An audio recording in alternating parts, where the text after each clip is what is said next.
আজকের বাক্য হলো উপদেশক পুস্তক অধ্যায় 12 এক পদ।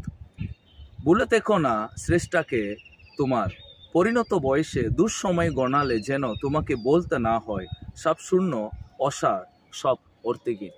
দ্য গ্রেট আলেকজান্ডার তিনি পৃথিবীর প্রত্যেকটা দেশকে তিনি রাজত্ব করেছিলেন। অল্প বয়সে অনেক কিছু তিনি জয় করেছিলেন। যখন তিনি মৃত্যুবরণ করার সময় তার মন্দিরীদেরকে তিনি বলেছিলেন, যখন আমাকে তোমরা নিয়ে যাবে কাফিনে করে, তখন তোমরা আমার দুটো হাতকে উপরে তুলে রেখে দেবে যেন সবাই আমাকে দেখে। তার মন্দিরীরা খুব ভয় পেয়েছিল কেন তাকে প্রশ্ন করতে, কিন্তু অবশেষে তারা প্রশ্ন করলো, কেন আপনি বলেছিলেন, আপনি কেন বলছেন যে আপনার মৃত্যুর হবার পরে আপনার দুটো হাতকে উপরে তুলে রাখতে হবে?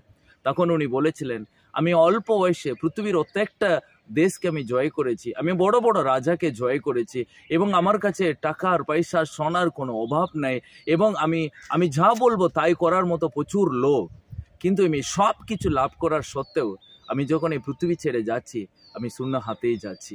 সো খালি হাতে এসেছি, আমি খালি হাতেই যাচ্ছি। কোনো পাওয়ার, কোনো শক্তি, কোনো মহিমা, কোনো স্ট্যাটাস এটাও একটাও আমি কিন্তু নিয়ে যাচ্ছি না। সেন সবাই যেন দেখুক আমি গ্রেট আলেকজান্ডার পৃথিবীতে সব কিছু জয় করেছে কিন্তু খালি হাতে যাচ্ছে। প্রিয়, সত্যি কতটা সত্যি এটা।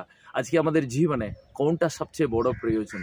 বাইবেলে লিখেছে, তোমার পরিণত বয়সে তোমার শ্রেষ্ঠাকে তুমি মনে রাখো। সো প্রিয়, আজ আপনার ঈশ্বরকে তুমি মনে রাখো, তিনি আপনার জীবনটাকে আর সুন্দর জীবন বানিয়ে ফেলবে। God bless you.